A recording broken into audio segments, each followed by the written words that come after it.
Well, San Antonio's Voice tonight, we saw some living history here in San Antonio over the weekend.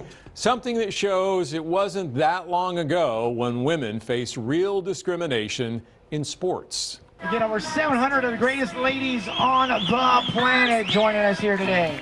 Now, this is the 38th annual women's run put on by the San Antonio Roadrunners Club Saturday. This year it was a 5K and 10K. And it is just for women and girls, runners and walkers, with the volunteers being men. And like races like it just across the country, this one started in 1980. They were trying to convince Olympic officials that women should be allowed to run distances longer than a mile because that's how they were allowed to run until 1984 in the Olympics.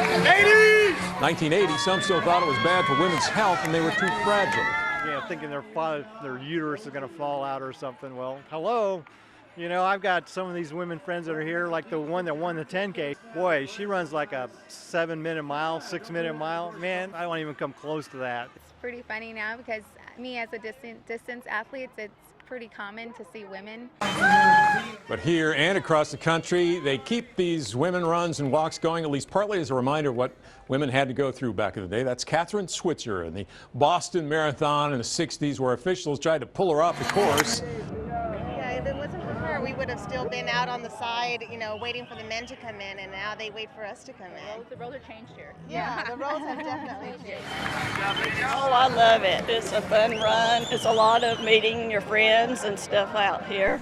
And the after party is great. Look at that smile. Of course, there is still some sexism out there today. I talked with women out there as I was at part of that event. Oh, there's still some sexism. My neighbor and I go at it all the time because, of course, he's a lot older than I am. And, you know, women shouldn't be running, women shouldn't be biking. I've seen runners who are pregnant and continue running through like 8 months of pregnancy, and they're just great. And I think, and the child is great. It's so healthy. A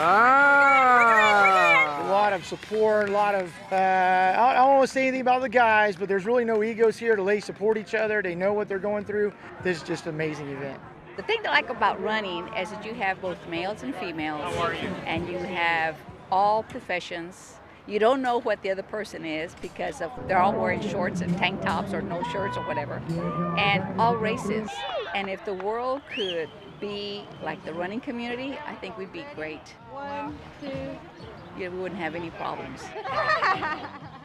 And that event also showed with 700 people, healthy running community is growing in San Antonio these days, often with a half dozen different runs and walks on one weekend. And by the way, now is a great time to get started if you want to train for a big fall run or walk like the Rock and Roll Marathon. So ladies and gentlemen like Don, get ready to rock.